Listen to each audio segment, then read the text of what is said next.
What's up everyone, I'm Jacky YBT, tech away, tech everything. Is it worth it to buy this iPod Touch in 2018? Let's find out.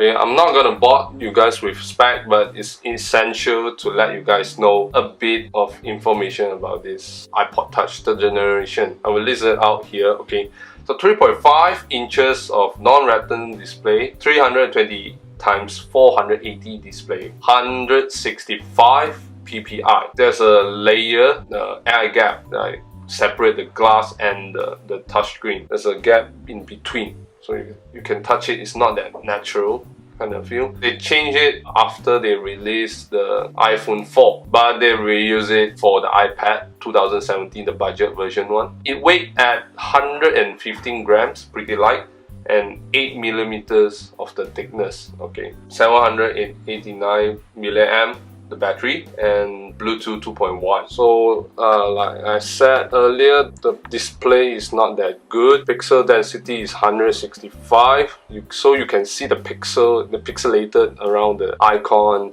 the text. I think we are spoiled by the Retina display, by newer technology, where our smartphone can go up to like 4K, like a Sony did. 4K display, 2K display, Full HD. It's common on those smartphones nowadays. Even the budget phone, it has a Full HD display. Don't try to compare this iPod Touch to the latest technology, but you can still read it clearly. Not a problem for me. The viewing angle is not that good.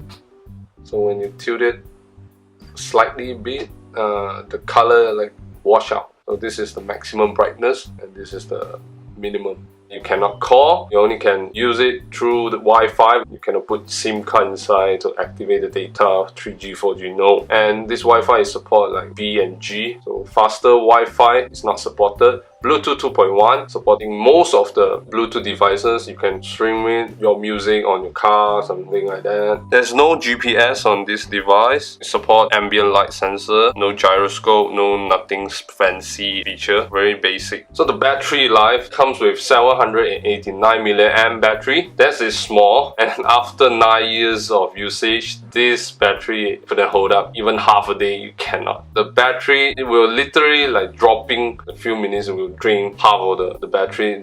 For music playback, I think I got around 2 hours maximum. If you want to replace your battery in Malaysia, it's pretty expensive. You can go up to 1,000 ringgit because not many people using the iPod Touch third generation. I mean 2009, what do you expect? Yeah, so low demand, low supply, so the price goes up. You can do this.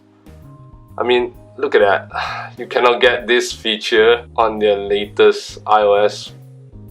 I really miss this one. They remove it in iOS 8. iOS 7 a bit different. It's like all squared up. Like, is it out? But I really like this feature.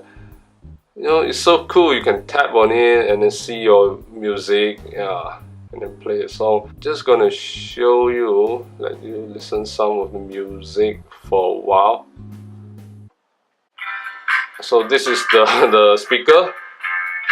Only got one speaker built-in, it's not stereo. Yeah, pretty bad for the loudspeaker. But if you plug it to the 3.5mm headphone jack, there's no problem with it. You can get really crisp audio output. Apple is famous for that, really good audio output. There's no cameras here. You know, front and back, no cameras. The condition of this iPod Touch third generation is pretty good. I got it for the second-hand one, 60 bucks, 60 ringgit in Malaysia. Yeah, I can say it's a good deal. 32 GB of storage. When it launched, you have multiple storage configuration: 8, 16, 32, and 64. This iPod Touch third generation runs with the latest software. Latest. The maximum software support for this iPod Touch 3rd generation is iOS 5.1.1. That's the max you can get due to the low RAM, and the processor is pretty slow. 256 MB of RAM, that's really little, not enough, definitely not enough. But it runs pretty well, pretty smooth in iOS 5.1.1. I mean, you can use it for like media consumption, not media consumption. You cannot watch YouTube video here because YouTube apps stop supporting for iOS 6 and below. You cannot watch YouTube video like the apps one. You can still watch on the web, but this kind of display quality, I don't think you guys will really use it for media consumption. But for MP3, yeah, it's pretty good, you know, done its job. Yeah, back to the key question, yeah. I mean, you guys know the title already. Should you buy this iPod Touch 3rd generation in 2018? The answer, yes and no at the same time. Why?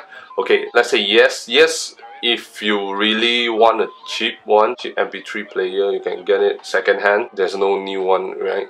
So long already. So second hand, price around like 100 and below. There are some people selling for 250 ringgit. Don't get it. Yeah, it's not worth it. If you can get it like below 100, yeah. But no, because the battery, most of them, the battery are really bad. And if you want to use it like for a day, it's impossible. That's why I don't recommend you guys to get this. You can get a new device, new iPod Touch, be more expensive, but you can use it for a long term, or other like Sony Walkman, because this is really old, too old already. Unless you like me, an Apple collector, this will be a good item to put in your collection. I use it for collection purpose and just look around because I really like old devices, the Steve Jobs era, the products, I really like it. It gives me the nostalgic feel. Yeah, other than that, I really don't recommend you guys to go and buy this product because it's too old, it's out of support. You can't even play Temple Run on this device because Temple Run is running iOS 6. Not many software supported on this device. It's outdated, it's obsolete to be exact. Yeah. Thanks for watching, and I hope that you find this video useful to you, and you know what to do. Like, subscribe, comment down in the comment section below, share it to your friends and family, and I will see you in the next video. Goodbye.